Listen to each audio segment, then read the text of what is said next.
नमस्ते एवरीवन, स्वागत है आपका पंच हिमालय से गुना में। तो कंटिन्यू करेंगे हम अपनी Himachal Pradesh previous year question series.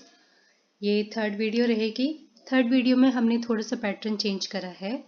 जैसे कि पहले की जो 2 वीडियोस थी उसमें डेली के 5 क्वेश्चंस आते थे आपके, बट इस सीरीज में क्वेश्चंस की जो नंबरिंग है वो भी इंक्रीज कर दी गई है। साथ ही साथ इसमें क्वेश्चन होगा, आंसर को ऑप्शंस में से आंसर चूज किया जाएगा और फिर हल्का सा 2 या 1-2 लाइन की एक्सप्लेनेशन दी जाएगी। तो शुरू करते हैं series. First question is, who had the privilege to be the first voter of independent India in 1951? कौन पर्सन था जो इंडिपेंडेंट इंडिया के फर्स्ट वोटर बने थे? इस पे करेक्ट आंसर है श्री श्याम सरन नेगी। श्याम सरन नेगी इंडिपेंडेंट इंडिया के फर्स्ट वोटर थे। यानी कि जो जनरल इलेक्शन हुए इंडिया के 1951 से लेकर 52 के बीच में हुए थे। बाकी इंडिया में, होल इंडिया में जो इलेक्शन हुए या वोटिंग हुई वो 52 में हुई, but Kalpa, Kinnaur, Lahaul Spiti, in areas में विंटर जल्दी आता है, स्नोफॉल होता है और कनेक्टिविटी टूट जाती है। तो उसके कारण यहाँ पे जो वोटिंग हुई थी वो 25 अक्टूबर को वोटिंग हुई थी। और सबसे पहले जिन पर्सन ने वोट दिया था तो वो थे श्याम सरन नेगी। और श्याम सरन नेगी की 2022 में डेथ होगी at the age of 105 year. Done. Next question is, the overall percentage in Lok Sabha election 2019 in Himachal Pradesh was. Lok Sabha के इलेक्शन हुए थे 2019 में और overall polling percentage Himachal Pradesh की क्या थी? Correct answer is 72.42%। अगर करंटली हम 2024 में जब लोकसभा इलेक्शन हुए तो उन लोकसभा इलेक्शन में overall polling percentage Himachal Pradesh की क्या रही लोकसभा इलेक्शन में? तो 2024 में 68.48% ओवरऑल पोलिंग परसेंटेज रही। मोस्ट इंपॉर्टेंट अगर आपको याद रखना होगा तो करंटली वाला याद रखना कि 2024 की लोकसभा इलेक्शन में overall polling percentage Himachal Pradesh की थी 68.48%। यहाँ से एक और क्वेश्चन याद आता है कि लोकसभा सीट्स कितनी है हिमाचल प्रदेश में? हिमाचल प्रदेश में लोकसभा की 4 सीट्स है। कौन कौन से डिस्ट्रिक्ट हैं वो? एक मंडी डिस्ट्रिक्ट है, एक कांगड़ा डिस्ट्रिक्ट है, एक शिमला डिस्ट्रिक्ट है और fourth one is Hamirpur district. ये 4 डिस्ट्रिक्ट है। Next, Himachal Pradesh Lokayukta act was passed in the year. Himachal Pradesh Lokayukta act कौन सी ईयर में पास हुआ? तो 1983 is the correct answer. Next, at which of the following place the state first dry port by container corporation of India was established. Container corporation of India के द्वारा हिमाचल प्रदेश का पहला dry port setup किया गया है। तो ये कहाँ पे सेटअप किया गया? ये बद्दी एरिया में सेटअप किया गया और बद्दी सोलन डिस्ट्रिक्ट में आता है। तो correct answer is Baddi. When was the first time direct election held for the post of mayor of Shimla municipal corporation? अब शिमला म्युनिसिपल कॉर्पोरेशन की मेयर की पोस्ट के लिए पहली बार डायरेक्ट इलेक्शन हुए तो ये कौन सी ईयर में हुए थे? तो करेक्ट आंसर इज 2012। 2012 में शिमला में मेयर की पोस्ट के लिए डायरेक्ट इलेक्शन हुए। Justice D.P. Sood Commission was established by the Government of Himachal Pradesh. Government of Himachal Pradesh के द्वारा justice DP Sood commission establish किया गया। तो ये किस लिए एस्टैब्लिश किया गया था? To look into the cases of benami land deals. इसके लिए justice DP Sood commission establish किया गया था। अब यहाँ पे एक और क्वेश्चन बनता है कि बेनामी लैंड डील्स क्या होती है? हिमाचल में सेक्शन 118 के अंतर्गत कोई भी आउटसाइडर पर्सन यानी कि हिमाचल प्रदेश का जो सिटीजन नहीं है, डोमिसाइल नहीं है, वो जमीन नहीं ले सकता है। तो यहाँ पे क्या किया कि कोई पर्सन अगर हरियाणा का है या चंडीगढ़ का है या दिल्ली का है तो वो क्या करते हैं, उन्होंने एक डील कर दी हिमाचल के पर्सन के साथ कि हम क्या करेंगे, आपके नाम पर ज़मीन खरीदेंगे और उस ज़मीन पैसे आपको पैसे देंगे और आप क्या करोगे, लैंड खरीदोगे हिमाचल में, क्योंकि आप हिमाचल में रहने वाले, डोमिसाइल उधर के। ठीक है, अब लैंड खरीद लिया, पैसे कौन दे रहा है? वो हरियाणा वाला पर्सन पैसे दे रहा है। और फिर यहाँ पे ये लैंड किसके नाम पे रजिस्टर हो गया? हिमाचल के उस पर्सन के नाम पे रजिस्टर हो गया। बट अगर देखा जाए तो रियल ऑनर कौन है? रियल ऑनर हरियाणा का वो पर्सन है। तो इस तरह की जो बिनामी लैंड डील्स हो रही थी, इसको लुकआउट करने के लिए जस्टिस टीपी सूद कमीशन को एस्टैब्लिश किया गया गवर्नमेंट ऑफ हिमाचल प्रदेश के द्वारा। Next is who was the author of the book the early wooden temples of Chamba? Early wooden temples of Chamba के ऑथर कौन है?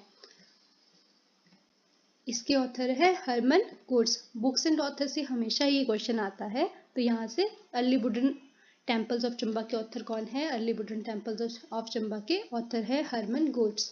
Next question number 8, who was the commander in chief of Shimla during 1857 AD revolt? यानी कि 1857 की क्रांति के समय commander in chief कौन थे शिमला के? तो correct answer is general Anson. General Anson was the commander in chief. ठीक है। नेक्स्ट यहाँ पे आता है कि who was the deputy commissioner? Deputy commissioner was lord William Hay. Next is in which year Kunihar Prajamandal was established? Kunihar Prajamandal की स्थापना कब हुई थी? करेक्ट आंसर इज 1939 में कुनिहार प्रजामंडल की स्थापना हुई थी। Identify the wrong combination. आपके पास 4 ऑप्शन दिए हैं और यहाँ पे इंसिडेंट का नेम है और इस तरफ ईयर है। आपको बताना है कि इन चारों में से कौन सा एक इनकरेक्ट पेयर है। पहला पझौता मूवमेंट 1942, बिल्कुल सही। दूजा मूवमेंट 1906, बिल्कुल सही पेयर है। शिमला कॉन्फ्रेंस 1945, बिल्कुल सही। झुग्गा सत्याग्रह 1881, ये है इनकरेक्ट पेयर, क्योंकि झुग्गा सत्याग्रह 1883 से लेकर 1885 में हुआ था। कहाँ पे? बिलासपुर डिस्ट्रिक्ट में। 1883 से 1885। और ये झुग्गा सत्याग्रह बिलासपुर में हुआ। किसके अगेंस्ट हुआ था? बिलासपुर के राजा अमरचंद के against. Done. Next is question number 11, on which treaty of Jwalamukhi, on which date treaty of Jwalamukhi signed between Maharaja Ranjit Singh and Maharaja Sansar Chand? ज्वालामुखी की ट्रीटी हुई 2 पर्सन के बीच में ही, एक तरफ महाराजा रंजीत सिंह थे और एक तरफ महाराजा संसार चंद थे। तो ये कब साइन की गई थी? ज्वालाजी में साइन की गई थी, ज्वालाजी कांगड़ा में। तो ये 20th of जुलाई 1809 को साइन की गई थी। मोस्ट इंपॉर्टेंट है ज्वालामुखी की ट्रीटी। ठीक है। अब यहाँ पे जब ट्रीटी साइन हुई, फिर महाराजा रंजीत सिंह ने क्या करा? कांगड़ा फोर्ट जो गोरखास के अंडर था, कांगड़ा फोर्ट पर अटैक करा। कांगड़ा फोर्ट पर जब अटैक करा, उसके बाद 24th of अगस्त को 1809 में कांगड़ा फोर्ट एक्वायर किया गया महाराजा रंजीत सिंह और उनकी फोर्सेस के द्वारा। किससे छीना गया? गोरखास से। और गोरखास को कौन लीड कर रहा था? Amar Singh Thapa. During the tenure of viceroy Lord Lytton, Delhi Darbar was organized in 1877 AD. Which Raja of Bilaspur participated in it? Delhi दरबार कब हुआ? 1877 में। और तब वायसरॉय कौन थे? लॉर्ड लिटन थे। तो बिलासपुर के कौन से राजा ने पार्टिसिपेट किया था दिल्ली दरबार में? तो वो थे Raja Hirachand. Option A. Next is Jiva river is a tributary. Jiva river है वो किसकी ट्रिब्यूटरी है? तो जीवा रिवर एक ट्रिब्यूटरी है, यानी कि सहायक नदी है किसकी? सैंज रिवर की। और सैंज रिवर खुद एक ट्रिब्यूटरी यानी कि सहायक नदी किसकी है? ब्यास रिवर की। Next, which of the following glacier is not situated in Himachal Pradesh? 4 glacier के नाम दिए गए हैं और आपसे पूछा गया इनमें से कौन सा ग्लेशियर है जो हिमाचल प्रदेश में सिचुएटेड नहीं है?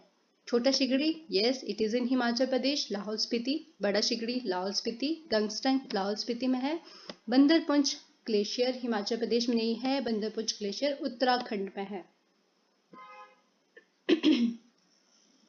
Next question is which village of Kullu district was devastated by a massive landslide in September 1995? सितंबर 1995 में कुल्लू डिस्ट्रिक्ट में एक बहुत ही बड़ा लैंडस्लाइड आया था, जैसे कि हमने 2023 और 2025 में भी देखा। तो उस वक्त ये लैंडस्लाइड कुल्लू डिस्ट्रिक्ट में था, जिसमें कम से कम 65 लोगों की डेथ हो गई थी। तो ये कौन से एरिया में हुआ था ये लैंडस्लाइड? लुगार भट्टी एरिया में। Next is which of the following basin has the largest number of glacier in Himachal Pradesh? आपके पास 4 बेसिन के नाम दिए गए हैं और कहा गया है इन 4 बेसिन में से सबसे ज्यादा ग्लेशियर कौन से रिवर बेसिन में है? तो correct answer is Sutlej basin में सबसे ज्यादा लार्जेस्ट नंबर ऑफ ग्लेशियर है। सेकेंड नंबर पे चिनाब बेसिन आता है, थर्ड नंबर पे ब्यास बेसिन आता है और फोर्थ नंबर पे रावी बेसिन आता है। Next, at which place does river Sutlej intersect the Dhauladhar mountain range? Dhauladhar mountain range को रिवर सतलुज इंटरसेक्ट करती है, कौन से एरिया पे? तो answer is Rampur Bushahr. Same question, Beas river intersect करती है धौलाधार माउंटेन रेंज को, कौन से एरिया के पास? ये एरिया है Lalji. Which of the following is not a type of soil found in Himachal प्रदेश? 4 तरह की सॉइल की टाइप है और इन चारों में से कौन सी ऐसी सॉइल का टाइप है जो हिमाचल प्रदेश में नहीं मिलता है? तो फर्स्ट इज नद, बिल्कुल ये मिलता है हिमाचल प्रदेश में। छैब सॉइल, ये भी मिलती है। खरेतर सॉइल भी हिमाचल प्रदेश में मिलती है। फोर्थ ऑप्शन इज बेद, जो कि हिमाचल प्रदेश में नहीं मिलती है। तो answer is A. 19th question, Jangiam dialect is spoken in which area of Himachal Pradesh? Important question, Jangiam dialect Himachal Pradesh के किस क्षेत्र में बोली जाती है? तो answer is Kinnaur district. With which region of Himachal Pradesh are sword dances are associated? Sword dances Himachal Pradesh के किस रीजन से एसोसिएटेड है? तो आंसर इज कुल्लू डिस्ट्रिक्ट से रिलेटेड है ये।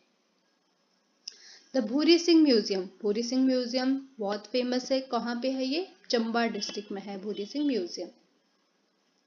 Where is Khepan shrine located in Lahaul and Spiti district of Himachal Pradesh? Khepan shrine कहाँ पे है? लाहौल स्पीति डिस्ट्रिक्ट में है। और 4 ऑप्शन है, इन चारों ऑप्शन में से कौन से एरिया में लोकेटेड है खेपन श्राइन? तो आंसर इज शाशीन और सिस्सू। सिस्सू जो विलेज है वहां पे खेपन श्राइन है। तो कभी एग्जाम में सिस्सू की जगह सिस्सू ना होकर शाशीन ही दिया हो तो आपको दोनों ऑप्शन याद रखने हैं, सिस्सू और Shashin. Next, Minjar seasonal fair in Himachal Pradesh is celebrated for? Minjar festival कहाँ होता है? चंबा डिस्ट्रिक्ट में होता है। कौन सा फेस्टिवल है? इंटरनेशनल फेयर है ये। और ये जो फेयर होता है मिंजर फेयर, ये किस लिए सेलिब्रेट किया जाता है? मेज की फ्लावरिंग के लिए। डन। और मिंजर फेयर एक इंटरनेशनल फेयर है। Which one of the following is the most important representative of metal art in Himachal Pradesh? Himachal Pradesh में मेटल आर्ट के लिए मोस्ट इंपॉर्टेंट रिप्रेजेंटेटिव क्या है? तो आंसर इज मास्क और मोहरा। According to 2011 census, which district of Himachal Pradesh registered negative growth rate of population? Himachal Pradesh की कौन सी district है जिसने negative growth rate of population register करा है, यानी कि जो पॉपुलेशन है वो बढ़ने के बजाय कम हुई है? तो वो लाहौल स्पीति डिस्ट्रिक्ट है, नेगेटिव ग्रोथ रेट पॉपुलेशन जिसने रजिस्टर करी है 2011 के सेंसस के according. What is the per capita income of Himachal Pradesh according to economic survey for the year 2024 और 2025? ये क्वेश्चन अपडेट कर दिया गया है। यहाँ पे आपके पास 2018 और 19 की ईयर पूछी गई थी, तो यहाँ पे करंट अभी 2024-25 की पर कैपिटा इनकम हमने ऐड ऑन करी है। तो यहाँ पे ऑप्शन है आपके पास करेक्ट 2,57,212, यानी कि 2,57,212 is the per capita income of Himachal Pradesh according to economic survey for the year 2024 and 2025। The scheme आज पुरानी राहों से, हिमाचल प्रदेश से रिलेटेड स्कीम है। ये स्टार्टेड की गई थी किसकी वेलफेयर के लिए? वुमेन की, drug mafia, mining mafia, tourist? Correct answer is tourist के लिए, आज पुरानी राहों से।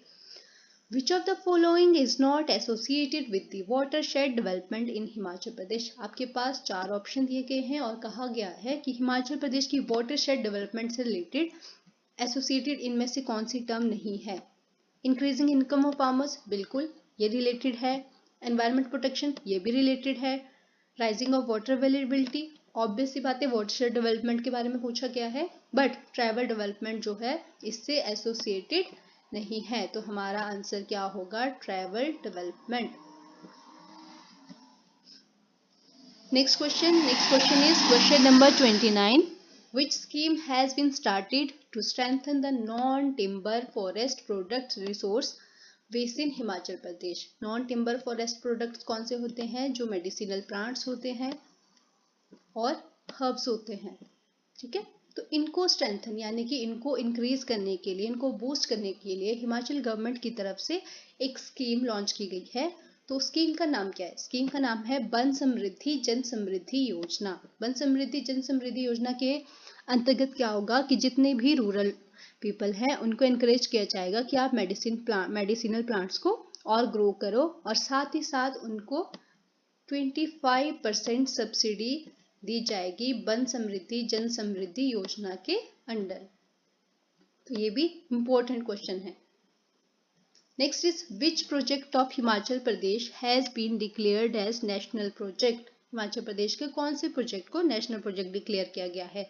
Correct answer is Renuka ji project. अब यहाँ पे रेणुका जी प्रोजेक्ट से रिलेटेड कुछ पॉइंट्स है जो आपको याद रखने हैं। फर्स्ट, रेणुका जी प्रोजेक्ट कौन से डिस्ट्रिक्ट से रिलेटेड है? तो डिस्ट्रिक्ट सिरमौर से रिलेटेड है। अब कौन सी रिवर के ऊपर है? तो ये गिरी रिवर के ऊपर है। गिरी रिवर सिरमौर को 2 पार्ट्स में डिवाइड करती है। एक ट्रांसगिरी पार्ट है और सेकेंड इज सिसगिरी पार्ट। एक और इम्पोर्टेंट इसके 2 मोस्ट इंपॉर्टेंट पॉइंट है रेणुका जी प्रोजेक्ट के। फर्स्ट, एक तो हिमाचल प्रदेश के लिए इलेक्ट्रिसिटी जनरेट करेगा, और सेकंड ड्रिंकिंग वाटर प्रोवाइड करवाएगा दिल्ली के लिए। ठीक है, तो ये भी आपको याद रखना है।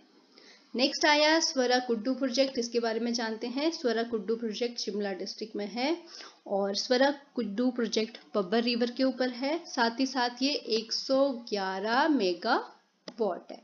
Done. Larji project Kullu district में 126 मेगावाट है। ये कौन सी रिवर के ऊपर है? ब्यास रिवर के ऊपर है। नेक्स्ट इज धम्बारी सुंडा प्रोजेक्ट। ये शिमला डिस्ट्रिक्ट में है। कौन सी रिवर के ऊपर है? बब्बर रिवर के ऊपर है, और कितने मेगावाट है? 70 मेगावाट। Most important. तो इसी के साथ हमारे हिमाचल प्रदेश के आज के लेक्चर के 30 क्वेश्चंस कंप्लीट होते हैं। तो मिलते हैं हम नेक्स्ट क्वेश्चन में। आई होप आपको वीडियो अच्छी लगी होगी, और आपका इस लेक्चर से रिलेटेड कोई भी फीडबैक होगा तो आप कमेंट सेक्शन में लिख सकते हो। Thank you so much.